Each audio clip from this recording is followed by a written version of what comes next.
I am delighted to be here today. My name is Mats Granrud, and I'm the Director General of GSMA. And GSMA is an association of literally all mobile operators and maybe all of the tech companies that provide technology into to the mobile industry. You are all very welcome, but I would also like to welcome the virtual audience. I know we're being streamed live across the planet, which is fantastic. And we also have the ability for the virtual community to ask questions. So if you can submit questions at hashtag AskWD, and we will, if we have time, be able to answer them a little bit later on. I am really excited about this panel today. But before we get started, I would like to share some of my thoughts on the mobile industry and the facts. I know that has been spoken about earlier this week, about the importance of numbers, importance of having the facts. And if you go back in time, it's pretty daunting to realize that it was only 25 years ago 2G saw the dawn of light, if you would like. And today it's almost impossible to believe a life without being connected. We're always connected. And pretty much at the same time, 25 years ago, at least I had my first experience with the internet. On my PC, I punched www roughly at the same time, in the beginning of the 90s. I don't know when many of you were too young, you were not around then, but the rest of us that were around, is roughly 25 years ago as well. And these two industries, they developed in parallel for many, many years. They were not sort of in the same arena. They were two different industries, all the way up to 2008. And we know what happened in 2008. Well, that was the introduction of the smartphone. All of a sudden, these two technologies merged into one. And you can clearly see that in the stats as well, that 2008 was the year when mobile internet overtook that of fixed internet. That's pretty interesting. So the industry that I represent and that many of you belong to is not older than 8 years. And that's why it is so important to have these discussions, because I'm convinced that the power of mobility, and I'm sure we're going to have that discussion later on, is a huge power. Rightly utilized, it's huge. So from 2008 to now, we have roughly 3.2 billion internet users that uses the mobile phone to access internet. 3.2 billion. And that is estimated to grow with another 1.5 billion users up to 2020. So 2020, we will have just shy of 5 billion mobile internet users. However, we believe that in 2020, there will still be roughly 40% of the developing markets not being able to access internet. 40%. So it's a huge opportunity for us. A couple of other areas of interest is, for instance, mobile money, the unbanked community. It is estimated to be roughly 2 billion people that are unbanked across the globe. And I think that is pretty shocking, actually. Now, the good news is, and I'm sure we're going to hear about that later on from one of our panel discussions, one of our panelists, Rachel, I'm sure she will talk about mobile financial services. And mobile financial services today is an industry in its own right. It has roughly 270 different services across almost 100 different countries, and we have more than 400 million registered users on mobile financial services. So that's one way of mitigating the unbanked community. Another area which I feel is really appalling in this day and age is the gender gap when it comes to owning a mobile phone. It is estimated that roughly 200 million fewer women than men owns a mobile phone. And I find that staggering. I find that really appalling. And you can look at different countries. You can look at South Asia, where it is estimated some 38% fewer women than men own a mobile phone. Parts of Africa is it's more than 45% difference in a mobile phone ownership. And then you have Mexico as one example, where you would have maybe in the urban area, hardly any difference, maybe a 2% difference, 2% fewer women than men that own a mobile phone. But if you go out to the rural area, you would have 25, 26% fewer women than men that owns a mobile phone. So it's a huge difference here. And this is, I think, an opportunity for us to really bridge that gap. So we're here today to talk about how to bridge the financial and digital gap, to include everyone into that. And I think that is a huge opportunity for us. Access to mobile, for me, is key.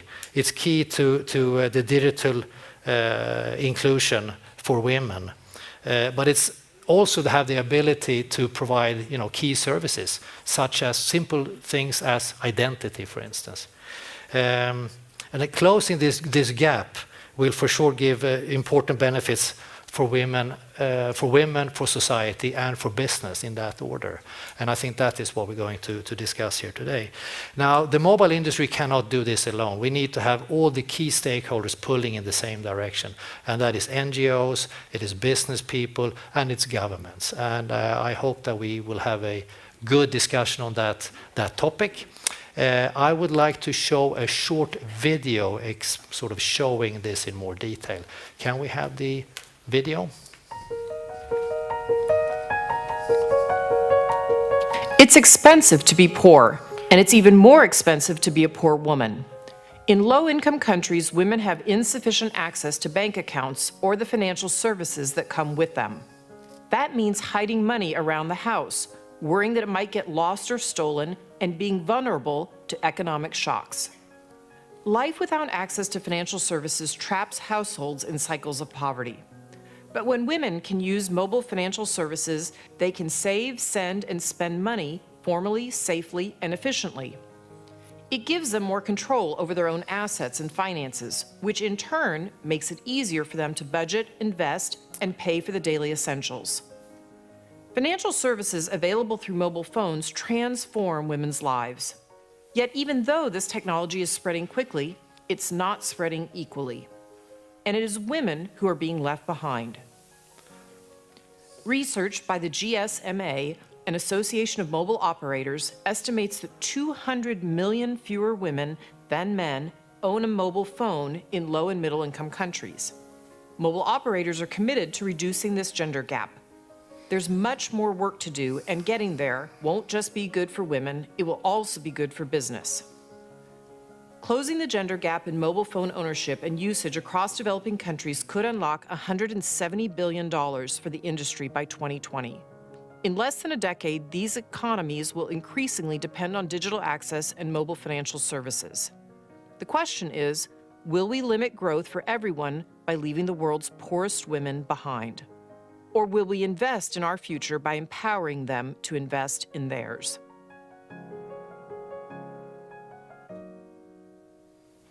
Okay, so very much thank you to Melinda Gates for outlining this so clearly. Now I would like to welcome the panel on stage.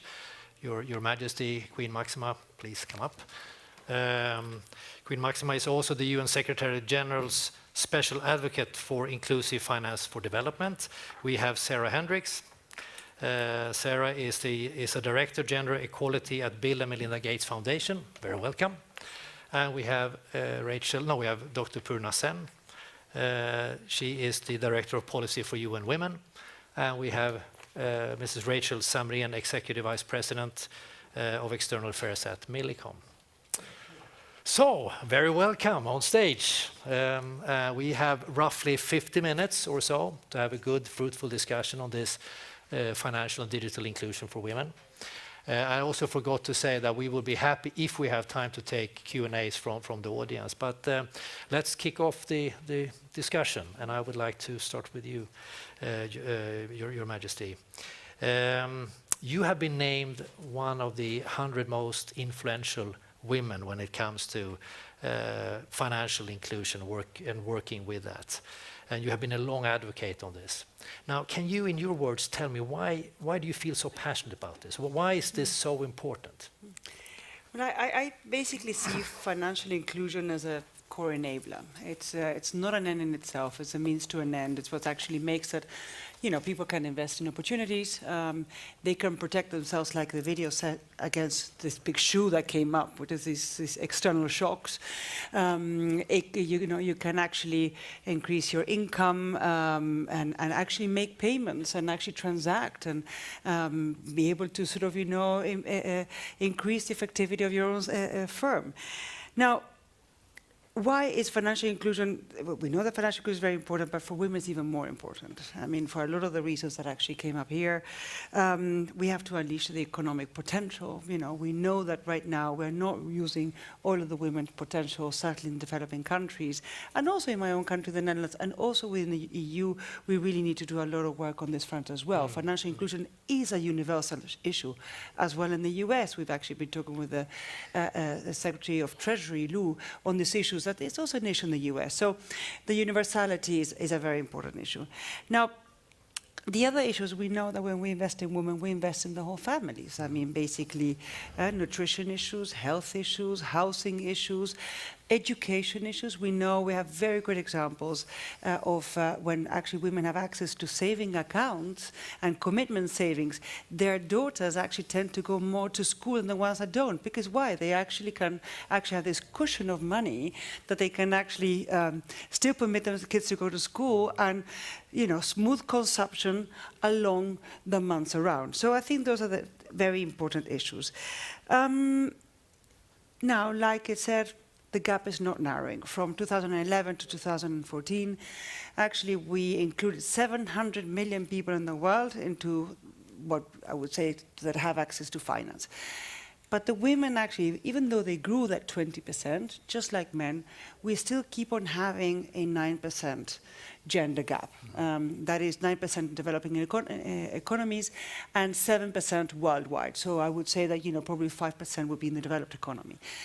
So we really need to have a very good thought about sort of, what is happening? Why is it that women are not having enough access than men?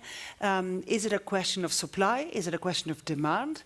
These are just we need to analyze. Yes, it is a question of supply. Sometimes, women cannot, they're not allowed to give an account to women. Sometimes legislation is actually holding you from women to have accounts. Sometimes it's also a question of demand, It can be too costly for them.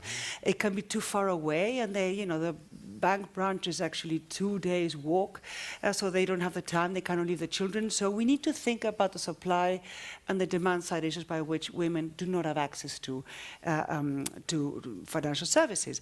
Having said that, digital finance has a huge promise. We can get to clients, we don't need to have that bank branch anymore, so we can reduce the time in which women have to walk to actually get a cash transfer, for example, or make a payment, or actually get the payment for the goods they actually sold. So time is a very big issue. Convenience is a very big issue for women clients. Cost. You can make these transfer by a fraction of what bank can actually do. So cost is also a big issue. Certainly women have less disposable income to spend, so cost is a very big issue for them. Think about privacy. How many women have been going around in the world and they said to me, you know what, my husband doesn't know about it. He cannot get hold of my money, So privacy is a very big issue as well. And that gives a control over our own finances. And I think that, it was mentioned as well, but I would like to repeat this, that having control over finances means that her money is going to go to the education and the health and the nutrition of the family. And the other thing is safety. We were in Bangladesh, and there was this big company doing garment in the garment industry, and they had just basically moved all the payments that they used to do in cash every day to their employees. That basically every day there was a huge amount of time being spent by the firm, distributing all these payments. Now they would do it with Bcash, so that was with mobile banking. These ladies say, now I don't feel unsafe anymore. You know, I used to get out of my job and think I was going to be robbed, I was going to be raped, and now, you know, everybody knows we don't have the money. So that is actually has added a huge element of safety for women that is definitely not unimportant. And not to say all these women started saving a lot more than they used to save before. So these are very important issues that we have to grant women. And most likely they save much more money than we men. Yes, Yeah. because they know, they know, well, you know, they actually, you know, women can actually get less access to credit than men. Yeah. So they know that whatever credit they get or whatever savings, that is so important for them because it will be their backbone to actually make front to all these external shocks, Yeah. you know, when something happens. And so they really are very keen on savings, and they're really very keen on those sources of finance that they can actually get their hands on. Oh, super. Thank you very much. So should we move on to Sarah? You know, we worked together on this animation that we saw, that transforming women's lives through mobile innovation. And I know Melinda Gates is very active, and she has been here inaugurating this Women Delivery Show as well. Now, she wrote a piece in New York Times, I think a year ago or so, and it was around power of the mobility. Mm-hmm. In your words, why is that important? Why is mobile important? Well, thanks for the question. The Gates Foundation has a range of program strategies, and one of those most significant strategies is called, we lovingly call it the FSP strategy, or Financial Services for the Poor. This strategy is directly focused on mobile money banking. And it's based upon an understanding both of the recent achievements and changes that have happened in the world, as well as the evidence on what really works. I think for the foundation, we were very inspired by the fact that in just 5 years, 500 million more people are using mobile money accounts than just 5 years ago. 500 million more people. And so we see this revolution of financial inclusion happening. And it's based really on a number of reasons, but two that have stood out for us as we've evolved this strategy has been the access to formal financial services is certainly a pathway out of poverty, particularly for people living in lower or middle income countries. And secondly, as you mentioned in your opening comments, digital technology, frankly, is just clearing the way. For clearing out of the way, really, of the many obstacles that have kept these services out of the reach, especially for the very poor. When we look at this with a gender lens, and we look at the realities of women's lives and what's happening in women's lives, we've overlaid our approach to digital financial services and digital financial inclusion to focus in on women and on gender issues. And on recognizing that the tangible realities of women's lives, understanding that many, even you could say most poor households, depend on women's wages to stay afloat. And perhaps that's counterintuitive to some of us, and yet the evidence says that it's true. Earned often in very small increments, this income is often used to pay for day-to-day essentials. Things that go into the health and welfare of women's children, and to enable a household to be resilient in times of shock or fragility. And yet, many women in poor countries rarely have access to large lump sums of money. That simply just is not happening. That kind of money that would help a family weather big shocks, not just little shocks. That would enable them to make capital investments into businesses, that would enable them to graduate out of poverty. And so it's those realities that we've taken a very hard look at and prioritized, as well as the data, which says that more than half of the 2 billion people worldwide who don't have bank accounts are actually women. And that data speaks for itself, as does your earlier comments that when we expand digital financial services, as we've been talking about in this conference, everyone wins. Women are more likely to utilize the money that they're accessing through digital financial banking to better the health and welfare of their family. They're more likely to invest in their family. And they're more likely to enable the household economy to become resilient. And so the foundation has taken a very clear approach, an evolving approach, to place a gender responsive lens to our work on digital financial inclusion. And to look at the unique realities that are different for women's access to mobile money than men, and the ways in which across regulators as well as service providers, the differences need to be addressed.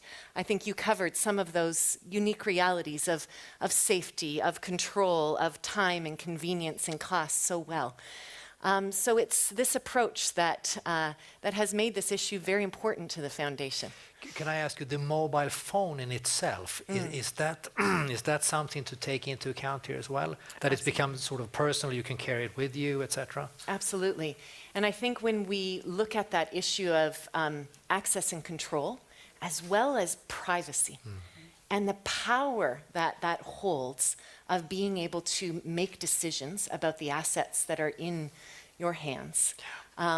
It's about the digital identity. And I the digital have an identity. Yeah. Exactly. Yeah. So having access to that cell phone, to that smartphone, is a critical component of the solution. Fantastic. Thank you very much. Dr. Purna, now it's your turn. Are you ready? Let's see, we'll find out. We have spoken a lot about the power of mobile and mobile internet and the gender gap, but there remains so much to be done here still, and we have spoken about the gaps between men and women. So from your perspective, why is this still such a gap? And one can wonder if the gap is narrowing or actually increasing. So what are we doing right and what are we doing wrong, and what should we do more of? Yeah, thank you very much. I think a lot of the data side and the numbers have been covered, so I want to do something about framing the question. I think it's really important to understand that specific initiatives we take around women's inclusion or participation in various aspects of life and of economic life or political life need also to take into account the context in which women make those decisions or are able to participate or not. So financial inclusion, access to banking, credit and other services depends upon, the video talked about saving, sending and spending money. Well, you need to have a job first, right? So, and we still haven't solved the issue of women's fair participation in the labour force. We certainly haven't cracked the issue of equal pay. So even where women are getting to work and having access to funds, it's still not on an adequate basis, nor is it on an equal basis to men. So let's make sure that we get some of those contextual things right to enable financial inclusion to work as it should. I think we also need to be aware that while we take specific initiatives such as these, the bigger pictures of gender inequality have yet to be tackled. I find it quite interesting that we're talking about women's immobility in terms of getting to banks and other providers being responded to by acknowledging that immobility by making the services mobile, which is essential, but we mustn't also give up the challenge to give women more mobility and freedom of movement, which is severely constrained all over the world. So I just want to paint that bigger picture. And lastly, the technology that is so fascinating and so has so much potential. And if you look at my kids' generation, you can see them often sitting in a room, they don't talk to each other, but they talk to their phones. So the way that that's becoming the means of social engagement is very, very important. Yeah. So let's look at financial inclusion, which is critical. Women's economic engagement is paramount, and we've had a very strong case put by McKinsey this week, for example. We also have the Secretary General's high-level panel on women's economic empowerment, and we hope that we can tie these initiatives up. But I think the potential of those mobile phones and of the technology is more than that. You talked about the safety of not having to carry cash. But there is potential in those phones also to raise alarms and seek help if women are unsafe. And so I think we need to look at the potential of that technology for economic dimensions of women's lives, but beyond that too.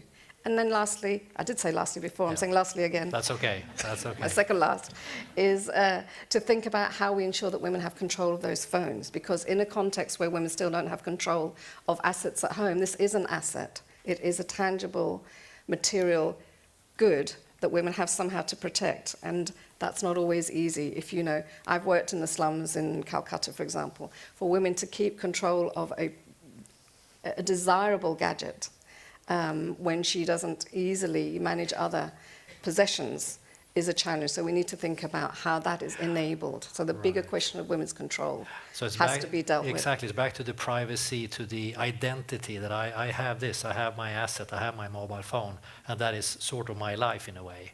Well, there is a danger in that, isn't there? If Absolutely. everything is 100%. invested There's a in lot- this it's a one lot piece of of dangers. technology, Yeah.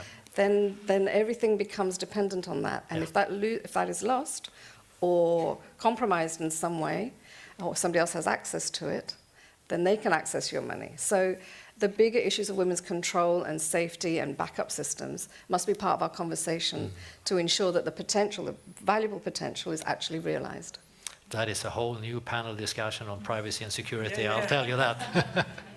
So, Rachel, you come from Millicom, one of the star operators working a lot with the financial services, mobile financial services, and through your brand Tigo in Africa, among other places. Can you tell me what sort of the benefit, what do you see from a business perspective and from a consumer perspective on mobile financial services? Thank you, Mats. I would like to also broaden it, not just mobile financial services, but actually digital inclusion as well, because I do agree with what's been said. Mobile financial service is one of the many enablers. But from a commercial perspective, since you asked, or from a business perspective, it's the simplest question to answer ever. Look at our potential consumer base. It is at least 50% women. It's a no-brainer. And I think that people often forget that's in the debate. This is not only about enabling, it's not only about social and economic development. If you are asking from the business perspective, it makes complete sense. And the fact that that hasn't been more recognized and hasn't been targeted more is to me still baffling. And it's something that we do focus a lot on. I think if you look at some of the GSMA data, as you said, it can unlock 170 billion between now and 2020. Euromonitor estimates that next year the female consumer will control about $28 trillion. You know, that is a lot of money. So there are plenty of good business reasons, and that's one side of the coin. I think the other side of the coin, which has been already mentioned here very widely, but that we also look at as an operator. We work in emerging markets only, in Latin America and in Africa. All of our countries have some challenges still when it comes to both economic and social development. We are a partner. We are a foreign operator in all of the countries, but we are a partner to the government, and we are a long-term committed partner in the development of the economies. So again, there is a very natural explanation for us wanting to be there. As we've heard, the women are a key enabler of that development. We are a facilitator in their enabling of the development. Right, and if you look at it, as you said, from a business perspective, it's no-brainer, right? But isn't that also a way to make it sustainable? That this is not just us doing good, it's actually Absolutely a way not. of making more money, no? Well, I would say it's not. I would almost turn it around the other way. Women as the target group should never be a charitable cause. That I feel very, very strongly about. It should be the other way around. The women are the enablers of the socio-economic development that we're talking about. Now, mobile, digital inclusion, financial inclusion are tools in that process. Yes, we are a commercial entity, so of course you want to also be able to sustain the business, but you want to do so sustainably, and they are a huge part of that puzzle. Oh, absolutely, I fully understand that. So Your Majesty, on achieving financial inclusions, I mean, we've been working with this, and you have been one of the primary advocates. Where do you see the biggest challenge? Where are we not pushing through properly? Mm-hmm. Well, first of all, the challenges in rules and regulations. I mean, certainly on the women's side, there are just big legal impediments for women to actually access accounts, hold titles, land titles. I mean, I can keep on going. I think everybody in the whole knows about these issues. So, so that's number one. Also, regulations that are sort of basically to the financial inclusion. I mean, having an ID. I mean, how many women do not have an ID and therefore you cannot open an account?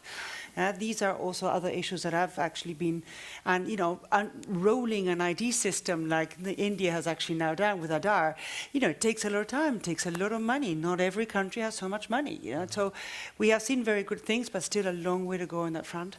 I would say the other big issue that I see is that that's somebody making competition in the world. Yeah. Another big issue that we've actually seen is the fact that, you know, products, you know, a lot of people come out there and just put products, financial products, like they were actually giving it to men. And it just doesn't work that way. You know, women have other priorities, have other income patterns. Probably they don't, most of them don't have a job. They're self-employed. They have a small micro company. So they need to have financial products that they actually cater to those needs, which are going to be completely different. I'm going to give you an example. In Somalia, for example, when they put women in the agencies to open accounts, the accounts went up, by 50% opening. That's one example. The fact that, you say probably that you want to give them more mobility, but the women are still stuck sometimes at home, they cannot leave. So what they did is actually they had agents going to the houses.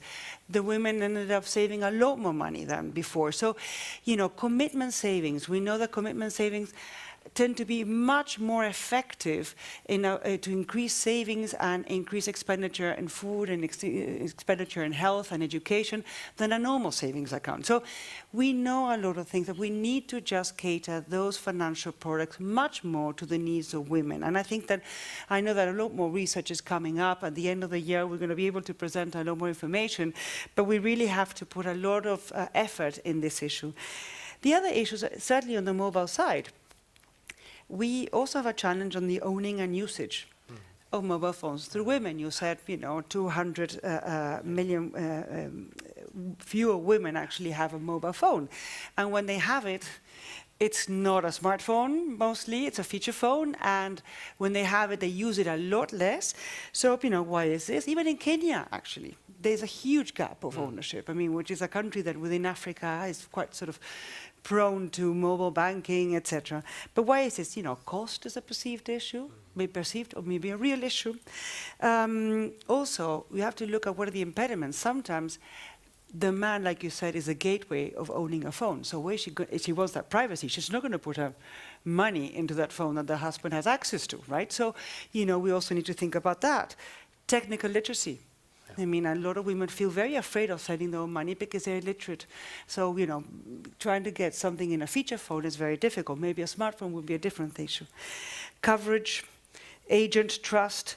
So we really need to address these issues, and we really need to look at the social norms in each country to see, what are the demands of the women, what are the social norms, how we can actually be creative and actually together with NGOs, like you said before, give them financial literacy, technical literacy, maybe use the smartphones to give that literacy part. I think there's a lot of creativity on having little videos on a smartphone in which it teaches women how to do things that, it would cost you a lot of money to give you technical literacy through a person giving courses, etc. So I think we also have to use this technology also to give that part of the technical and financial literacy. But I think those are the challenges right now. No, exactly. I think when we look at the usage issue, and it's sort of back to what you said on tailoring the service from banking or the mobile financial service more towards women. The fourth one that we normally say is that there is lack of local relevant content. And that is one of the issues or reasons why women particularly are not using the smartphone, even though they might have one. And it could be sort of a link to that the banking service is there, but it's not tailored to me as a woman. In Nigeria, one of the issues, you have about 200 plus languages.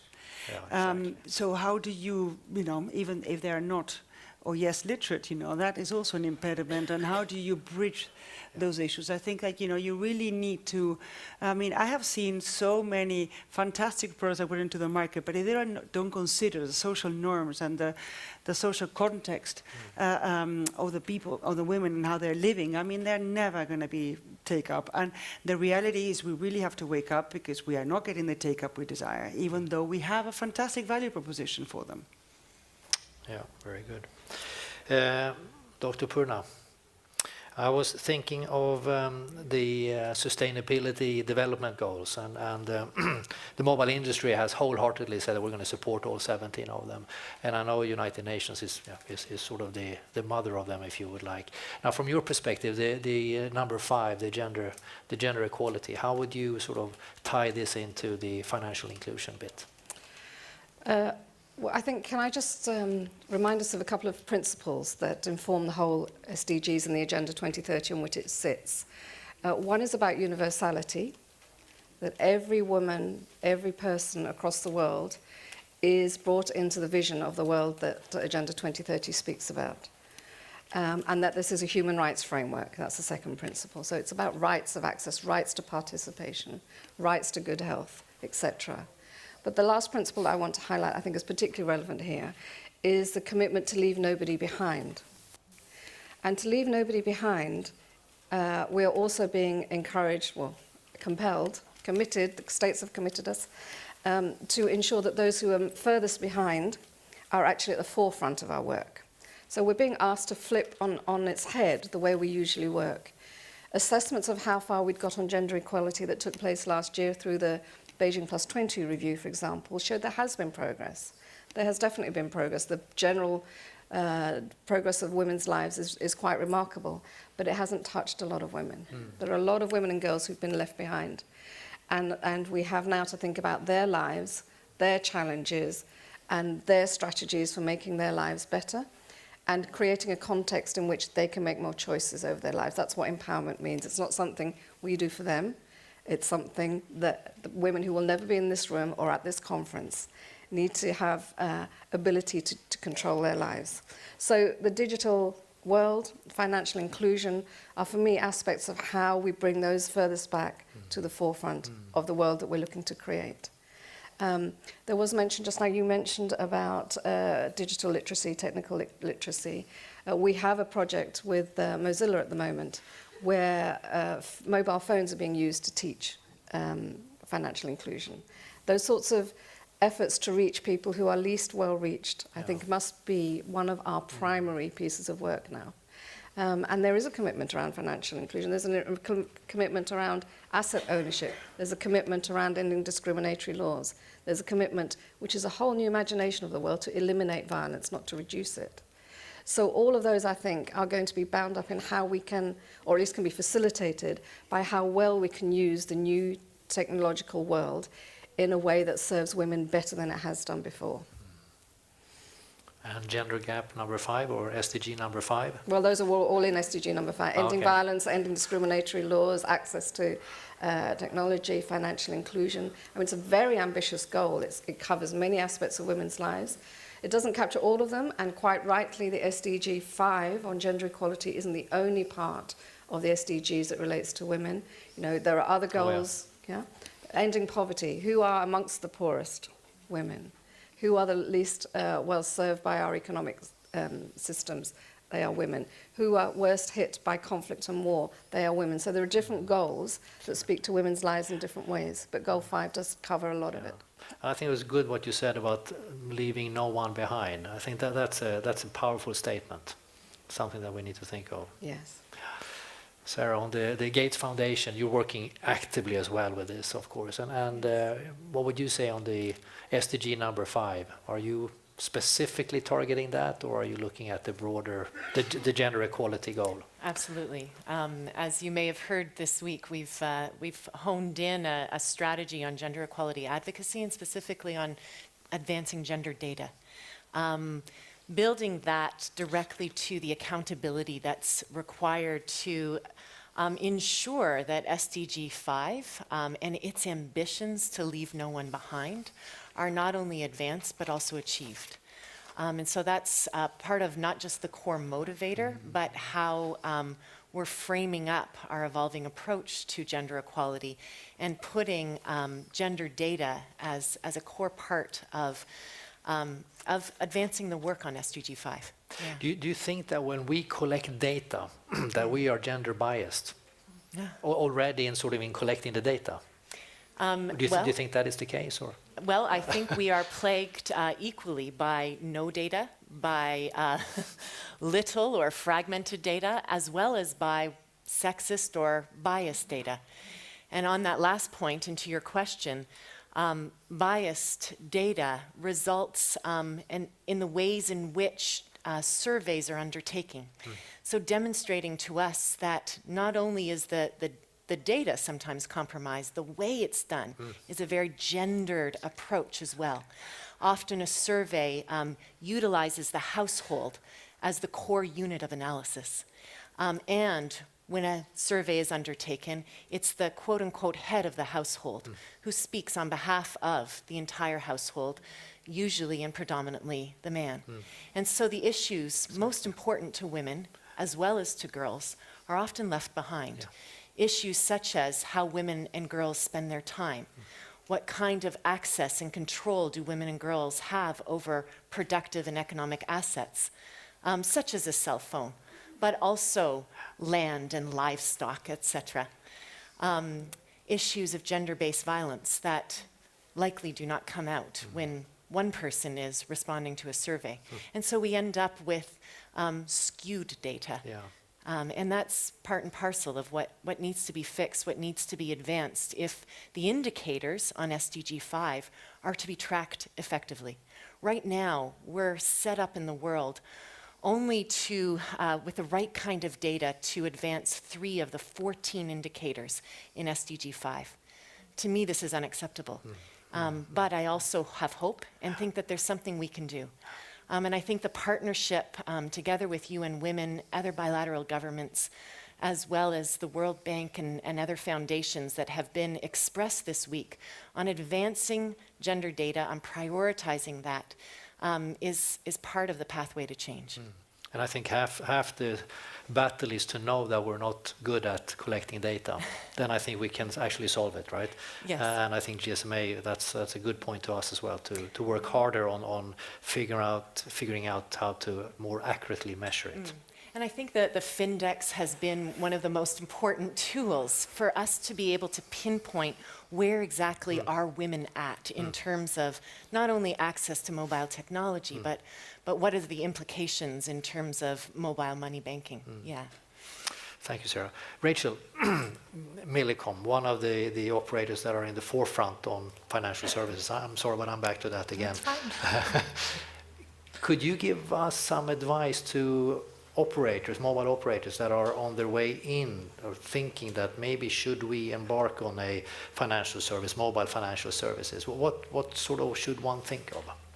Good examples, bad examples, Well, histories. absolutely, but I would like to keep it very much in the spirit of the topic of this panel, so more focused then on let's say the female audience or the target customers, the women. And I think Queen Maxima very well already addressed some of the barriers that there are. You know, we might have, the technology might be there, the product itself might exist, but the question is how do you actually get it out to the women? What are the barriers to actually them adopting this technology? And there are many, and we can't, as operators, address all of them. So we have chosen to focus on the ones that we can address and where we have the highest success rate.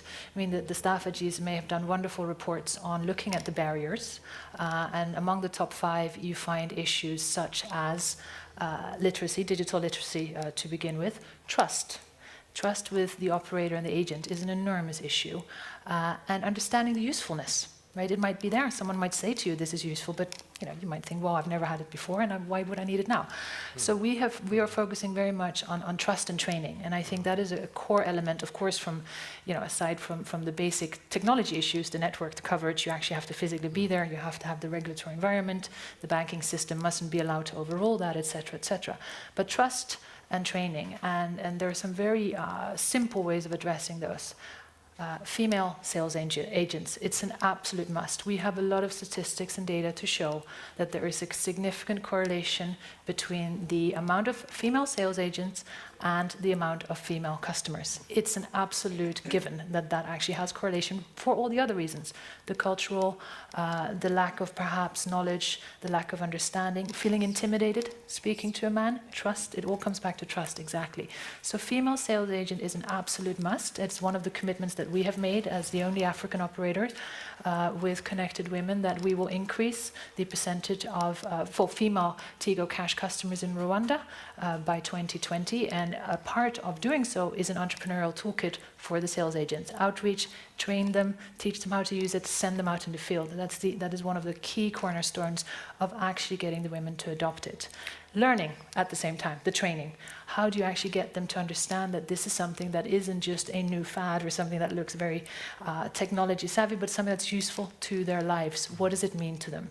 Honduras, for example, we have training courses with native Lenca women to show them how to use a smartphone, how to create a social media profile so they can sell their handicraft to a broader audience, how to have a mobile wallet, what it means for them to be able to sell.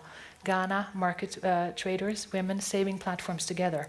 How can they actually use the money more wisely? How can they pay their suppliers? There are so many ways that they can use it, but you have to show them. Have the female agents show them, and hopefully at some point in the future, a broader audience be able to show them. But for now, trust and training are two key elements that any operator should really factor in before they start with the marketing pitch. That's good. Now, if you would take a step outside of the Millicom box and look at the industry as a whole, are we making progress in the industry, or are we standing still or going backwards, or where would you say we are?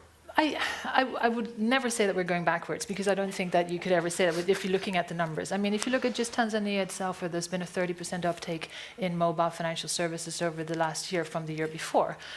So the industry is making progress. But I think it also comes down to a case-by-case, country-by-country social environment, right? It is not something that is necessarily given in each country. It's not something that's allowed in each country.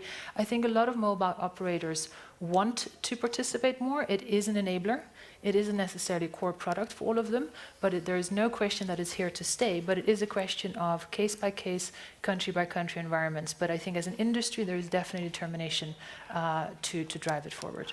Good, very good. So Your Highness, you said regulation before. What was one of the barriers? How can policymakers, NGOs, industry come together to make sure that we sort of change the regulations so it becomes more benign for women? Well, I think the cooperation between NGOs, regulators, private sector, government is a little bit what she said is basically, she cannot deal with all of the barriers, right? So you will need to eventually team up with policymakers and NGOs to actually address those barriers together. And I think that, I've seen many good partnerships that have actually had fantastic results. But, it means that you have to get out of your way. I've seen seed companies working with mobile companies and banks actually giving not only the good seed and the technical assistance plus NGOs, but also the payment structures and also the credit and the access to market to smallholder farmers. I mean, that whole project was amazing. It really allowed women to increase the yields tremendously in just 5 years and really get cash of their crops. So I think you will have to sort of go out of your comfort zone and work with different types of partners. There is a very big public good element to a lot of things that we speak here. What is a public good element? There is the literacy part is a public good element. There's infrastructure. There are places where there's no connectivity whatsoever because it's not business-wise too, because it's very low density population. What do you do there? We had this problem in Mexico, so you address this issue. There's issues of, for example, the whole regulation system. What type of dialogue do you have? Private sector being MNOs, mobile network operators, and the banking sector speak with the central bank and also with the telecom regulator, and get the central bank to speak to the telecom regulator, because that's actually not always happens, to actually say, how do you price when you get into the net, in the network of a mobile company? What is the reliability for banks to use that network? So the pricing, the reliability, the accessibility, all these issues need to be negotiated, because I tell you, otherwise it just doesn't take off. Otherwise, you have peak hours that there's completely no SMSs for you to send money because they're not getting enough good pricing, and the banks, of course, they see mobile network operators as a competition, so they're not really collaborative. So a huge amount of collaboration needs to be done.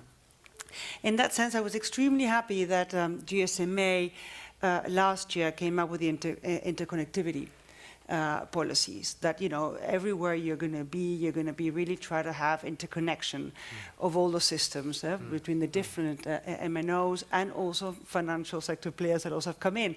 That is extremely interesting because that basically makes it an open, competitive, transparent market. And that's interconnectivity will be essential to have a fair system. And at the same time, the other issue that we need to start looking also more in the future is the issue of consumer protection. What are the redress mechanisms? Are you informing the consumers about the sort of the risks? What happens if she, you know, loses a phone? You know, what happens to that? I mean, that also will increase trust and that will increase usage ultimately. But consumer protection will need to be addressed as well. So I think the regulation is, and you know, we might be in places in 10 years' time we have no idea about now. So we need to start, you know, working together. You cannot kill, you know, new innovations coming up, because that brings a lot of opportunities for people. But you will have to sort of, you know, but there are risks entailed, you know, and the central bank, in the end of the day, needs to take care that the savings of poor people do not just vanish. That's the responsibility. We have to understand the responsibility of the central bank. So we have to work hand in hand to see, you know, what are the checks and balances of these new innovations so that everybody feels safe. There's a financial stability that is being kept, and also innovations is not being stifled, because that's of course that's a very important issue. So, you know, working together will be a very important step forward. Yeah, I think you said interesting there on the regulation and the telecom regulator. I've done quite a fair bit of work with the telecom regulator, but lately you see that the business is now becoming much more complex. And exactly what you said, all of a sudden the finance minister wants to be part of it. And that becomes much more complicated, because then you don't have one regulator, you might have two or three different ministers. Yeah. So how do we sort of reduce the clutter here and make progress? Because the risk is that we get stuck in all these different regulations. I think we've been, at least in the work that we've been trying to do with all our partners, I mean, Gates and the World Bank, IFC and AFI, etc., what we try to do is, first of all, we have a concerted view of what needs to happen in a given country to actually advance financial inclusion. We try to get them to have a national strategy and not only write it, but then comes the implementation side. And that's where, you know, really happens what you're just saying.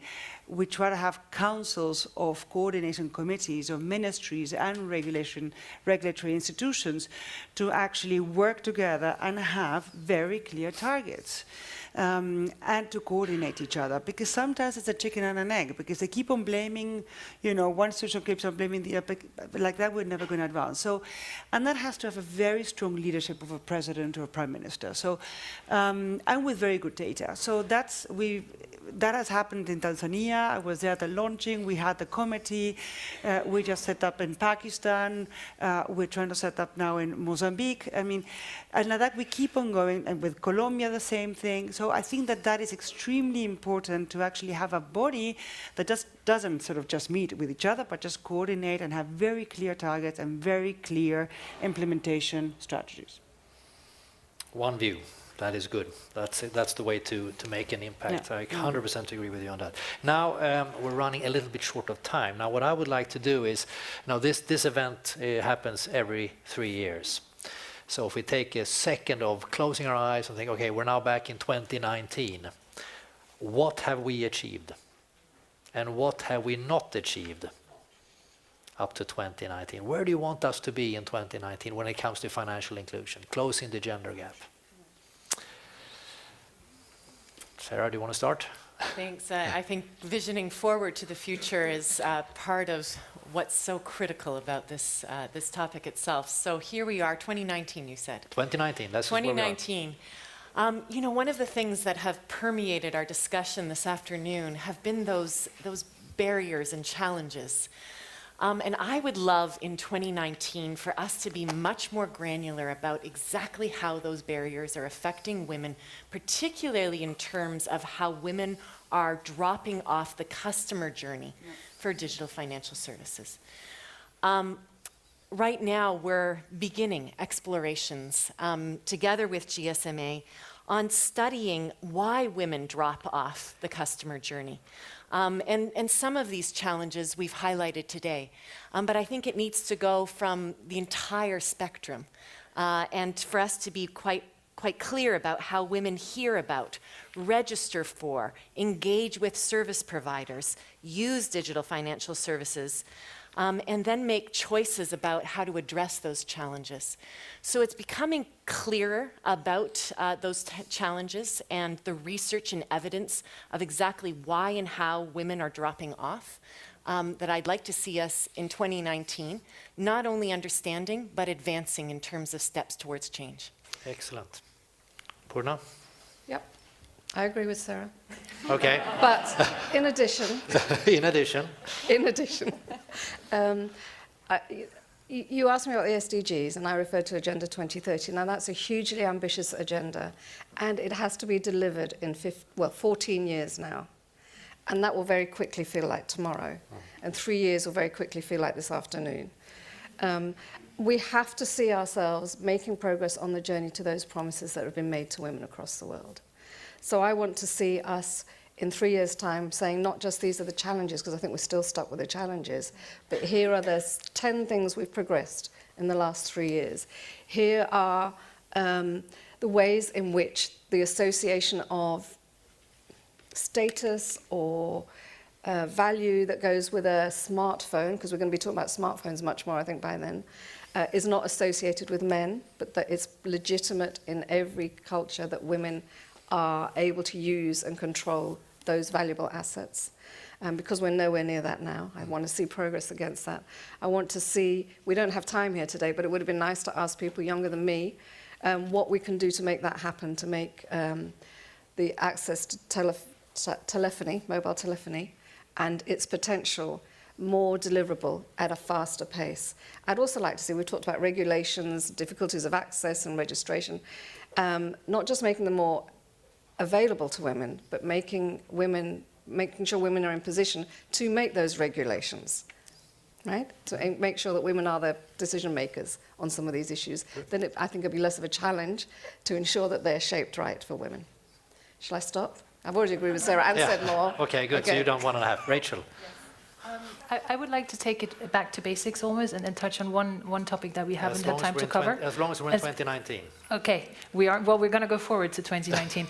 I think one issue, looking at all the challenges that we've all mentioned, the barriers that are there, I think we also, as operators, what we can do, we need to look inside and we need to look to have more women rise up to more senior management positions in the tech companies. I mean, that's an absolute, that has to happen. So that's something we can work on, because that way you create that consumer-facing trust, you create products that are more targeted towards the women, so that's something that the operators can do. The governments, more ICT-focused education for the girls, right? Let them learn this from an early stage, and then finally the public-private partnerships. We're all in this together. So I would like to see progress in those 3 areas, which then hopefully will enable the rest. Okay, good. Your Majesty. What is left to be said? Yeah. I agree with all of that she said.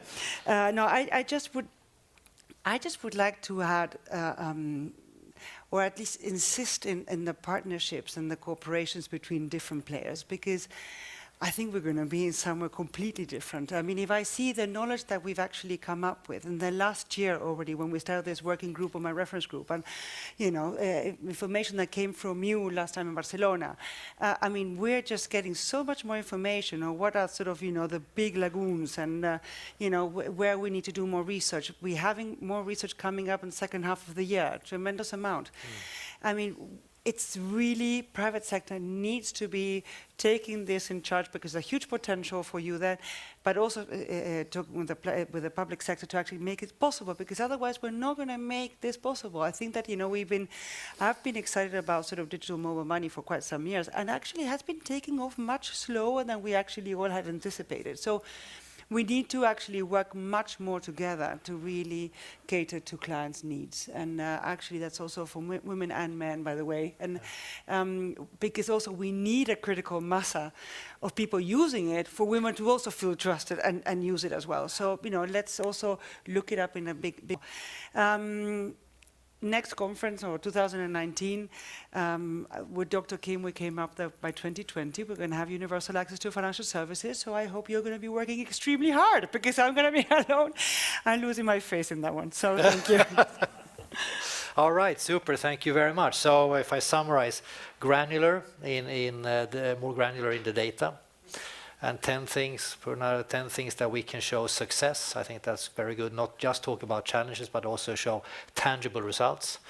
And Rachel, women rising up to more decision-making positions, both in regulator but also in operators, etc. And I think, Your Majesty, on the public partnership, and also having, the way I interpret it is to have really big years, because we do not know where we're going to be in 2019. So we will be in a place, most likely, for sure, outside of our comfort zone, but we better like it, because that's where the world is going. Yeah, absolutely. Yeah. Okay, with those words, thank you very much, and I would like to thank this fantastic panel. Thank you so much.